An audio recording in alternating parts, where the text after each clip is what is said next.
माय माऊली नमस्कार. विविध कथासार ग्रंथातून श्रीराम कथामृताचे अभिवाचन करत आहे. लाभ घ्या, लाभ द्या. बोला श्रीराम. जय जय श्रीराम. श्रवण करा, इतर माऊलींना श्रवण करावं. प्रतिक्रियेतल्या जय श्रीराम. श्री गणेशाय नमः. श्री सरस्वते नमः. श्री कुलदेवताय नमः. श्री रामचंद्राय नमः. आज आपण बघूया अयोध्येतील नागरिकांचे वर्णन. ज्यावेळेस आपण श्रवण करतोय त्यावेळेस जर डोळ्यासमोर दृश्य आणलंय तर एक वेगळाच आनंद मिळतोय. अयोध्येतील नागरिकांबद्दल महर्षी वाल्मिकी लिहितात. अयोध्येच्या संबंध राज्यामध्ये कुणी अशिक्षित नाही, सगळे उत्तम शिकलेले आहेत. त्यामुळे साक्षरतेची मोहीम चालवली लागत नाही. अवघ्या अयोध्येमध्ये कुणीही गरीब नाही, कुणी कंजूस नाही, एकही नास्तिक नाही, एकही अविद्वान नाही. अयोध्येतील ब्राह्मण, क्षत्रिय, महिला यांचे दिव्य वर्णन वाल्मिकी करतात.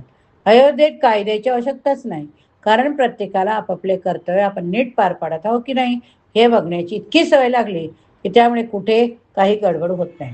आणि हीच स्थिती अयोध्येत वर्षानुवर्ष पिढ्याना आहे. अयोध्येमध्ये कोणी दिनवाना नाही अथवा लाचार माथे फिरू नये. अत्यंत सुंदर राज्य महाराज दशरथाने केले.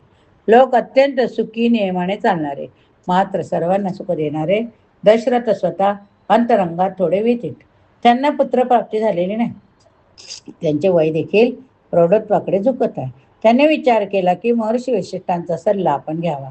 त्यानुसार ते महर्षीजवळ जातात, आपल्या अंतर्यामीची व्यथा प्रकट करतात. महर्षी वशिष्ठ म्हणाले, राजन, तुमच्या प्रारब्धात उत्तमोत्तम पुत्र आहेत, पण त्याला प्रतिबंध आहे. त्याकरता आपण पुत्र कामेष्टी हा उत्तम यज्ञ करण्याची आवश्यकता. हा यज्ञ सुद्धा आपण महर्षी ऋष्य शृंग यांच्याकडून करावा असे मला वाटते. प्रत्येकाकडून केलेल्या कर्माचा सारखा उपयोग नसतो. एक मंत्र एकाने म्हटला, तोच मंत्र दुसऱ्याने म्हटला तरी त्या दोघांचा प्रभाव भिन्न भिन्न असतो. म्हणून वशिष्ठ आपण होऊन सांगता की या यज्ञामध्ये अयोध्येतील पुरोहित नको. त्यावेळी महर्षी ऋष्यशृंग हे भूमंडलावरील सर्वश्रेष्ठ मंत्रसिद्ध असलेले ऋषी. मंत्राचे सामर्थ्य केवळ शब्दात नसते. शब्द तेच असतात, पण ते कुठल्या पिंडातून बाहेर पडतात याच्यावर त्याचा प्रभाव अवलंबून असतो. म्हणूनच आपण म्हणतोय की आमचा पिढीजात ब्राह्मण एक आहे, कारण ते पिंडातनं येणारे शब्द असतात. म्हणून कॅसेटचे मंत्र वेडेपणा नाही. महत्व आहे त्या पिंडाला कुठल्या कंठातून, कुणाच्या मुखातून ते शब्द येतात त्याला महत्व. बंदुकीची गोळी हाताने फेकणे आणि तीच बंदुकीची गोळी बंदुकीवरून टाकणे यात पण तर. आपण श्रीराम जय राम म्हणणे, समर्थांनी श्रीराम जय राम म्हणणे यामध्ये फरक. कारण समर्थांनी 13 कोटी जप केल्याने त्यांना तो सिद्ध झाला. आपण सुद्धा सगळे मिळून जर जप करायचा ठरवली माणस तर नक्की आपला जप पूर्ण होतोय. जिव्हा दग्ना परान्नेन, हस्तो दग्नो परिग्रहात, नेत्रौ दग्नो परस्त्रीभी, मंत्रसिद्धी कथम भवेत.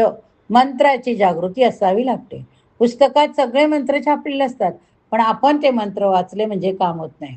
त्याकरता त्या देहाची शुद्धता, प्राणांची स्थिरता, त्या मनाची विमलता, वृत्तीची उत्कटता, चित्ताची एकाग्रता, सगळ्या गोष्टी एकत्र होऊन जेव्हा तो शब्द बाहेर पडतो किंवा आपण श्रवण करतो, सतत ज्यावेळेस आपण श्रवण करतो त्यावेळेस आपल्याला वेगळा लाभ होतो. आज ऐकले उद्या सोडले तर काही लाभ होणार नाही बरं का. म्हणून प्रत्येक गोष्टीला ऐकणे, वाचणे, श्रवण करणे, जी कुठली क्रिया कराल त्याला सातत्य खूप गरजेचं आहे. सातत्य जर असेल तर नक्की आपल्याला आनंद मिळतो आणि मिळतोच.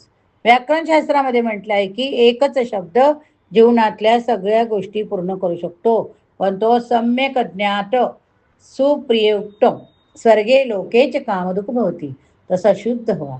त्याकरता सगळ्या वेद अध्ययनाची आवश्यकता नाही, वेद अध्ययनाच्या नियमाच्या पालनाची आवश्यकता आहे. महर्षी वशिष्ठांनी ऋष्यशृंगांना बोलवा असे सांगितले. याचे कारण ऋष्यशृंगाचे संपूर्ण जीवन अतिशय नियमात गेलेले आहे. महर्षी ऋष्यशृंग बघूया आपण आता. महर्षी ऋष्यशृंग यांना बालपणापासून स्त्री हा पदार्थच ठाऊक नाही. वाल्मिकी रामायणात त्यांची गोड कथा विस्तारपूर्वक दिली. वशिष्ठ मुनी आणि महाराज दशरथ यांना ठाऊक होते की ऋष्यशृंगाच्या कृपेशिवाय यज्ञ सफल होणार नाही. ऋष्यशृंग हा विभांडक मुनींचा पुत्र. मुनींनी त्याला एकांतामध्ये वनातच ठेवले. लहानपणापासून त्याने स्त्री पाहिलेली नाही. विभांडक मुनी त्याला कंदमुळे खायला शिकवतात. मुनींनी त्याच्याकडून अत्यंत उग्र तप करून घेतले. तो कोणाला भेटत नाही, तो कोणाशी बोलत नाही. एकदा असे घडले की अंग देशाचा राजा रोमपाद याच्या राज्यामध्ये दुष्काळ पडला. या दुष्काळामध्ये वर्षामागून वर्ष जाऊ लागली. 12 वर्षे गेली तरी पाऊस नाही. सगळ्या ब्राह्मणाने पुष्कळ अनुष्ठाने केली, पण काही उपयोग नाही. शेवटी त्यातल्या अत्यंत श्रेष्ठ जाणकार वृद्धाने सांगितले की या ब्राह्मणाच्या अनुष्ठानाने काही होणार नाही. तो विभांडक ऋषींचा पुत्र ऋष्यशृंग याला या ठिकाणी आणा, त्याच्याकडून अनुष्ठान करून घ्या. कारण प्रत्येकाचा मंत्रोच्चार भिन्न, मंत्राची शक्ती भिन्न. समर्थाच्या जीवनातील एक प्रसंग आहे. निजामाबादला प्रचंड दुष्काळ पडला. लोक त्रासून गेले. आदिलशहाने आपल्या मौलवींना सांगितलं, तुम्ही प्रार्थना करा. ब्राह्मणांना गोळा करून सांगितलं की तुम्ही अनुष्ठान करा, पण पाऊस पडेना. आदिलशहाने ब्राह्मणांना तंबी दिली, जोपर्यंत पाऊस पडत नाही तोपर्यंत तुम्हाला घरी सोडणार नाही. तोपर्यंत इथेच राहून अनुष्ठान करा. वर्षभर अनुष्ठान चालू. त्या ब्राह्मणांना सुट्टीच नाही. सगळे बिचारे हवालदिल झाले. सगळे मंत्र तंत्र करून बिचारे थकून गेले, पण पाऊस पडेना. त्याला तर काय करणार. योगायोगाने समर्थ तिथे आले. त्यांनी नदी तीरावर ब्राह्मणांना अनुष्ठान करताना पाहिले.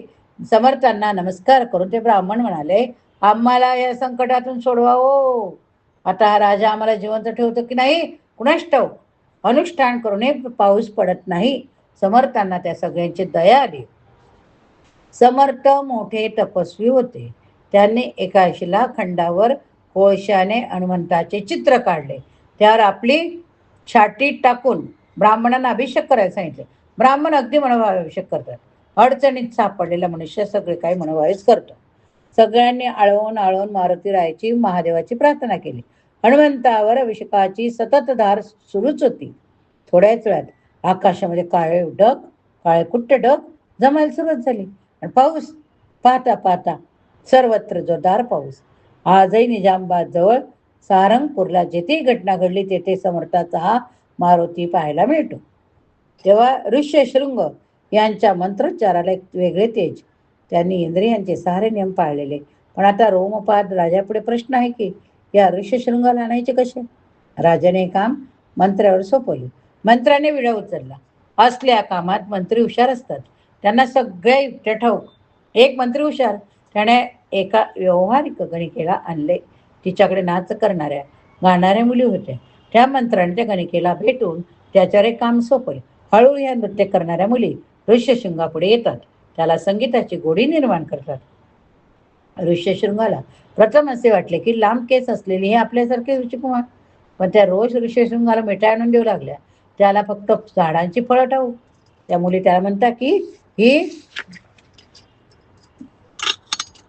जिलेबी, हा गुलाबजाम हे सगळं झाडाला लागते. आपल्या सहसाने त्यांनी ऋषिशृंगाच्या मनात अनामिक आकर्षण निर्माण केले.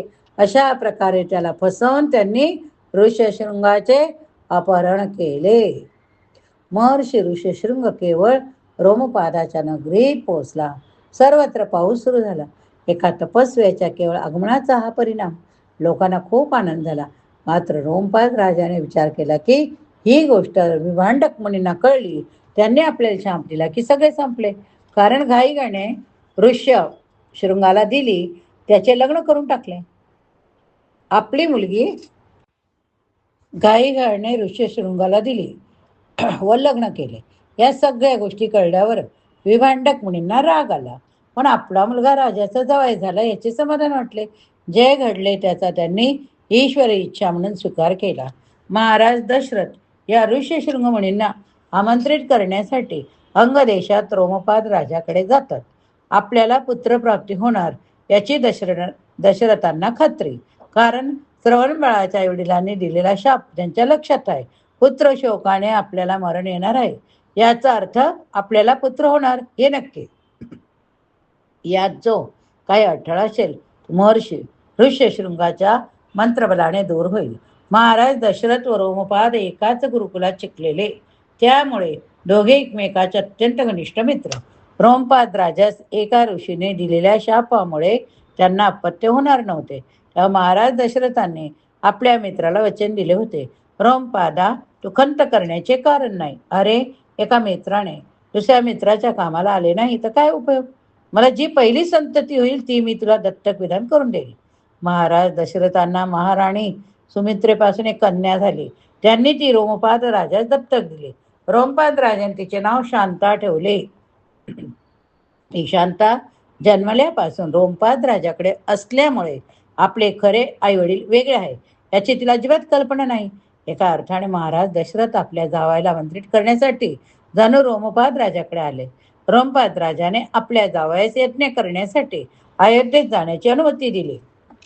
दशरथा घे पायसदान. काय बघूया आता आपण? दशरथा घे हे पायसदान. अयोध्येतील नगरजनांनी महर्षी ऋष्यशृंग यांचे अत्यंत थाटामाटात स्वागत केले. महर्षी ऋष्यशृंग दशरथास म्हणाले, सर्व पालकांच्या नाशासाठी आपणास प्रथम अश्वमेध यज्ञ करावा लागेल. त्यानंतर आपण पुत्र कामेष्टी यज्ञ करू. म्हणजे तो यज्ञ सफल होऊन आपल्या सर्व राण्यांना पुत्र प्राप्ती होईल. सर्वप्रथम महाराज दशरथ अश्वमेध यज्ञाची तयारी करता. हा यज्ञ करायचा अधिकारी फक्त चक्रवर्ती सम्राटाला आहे.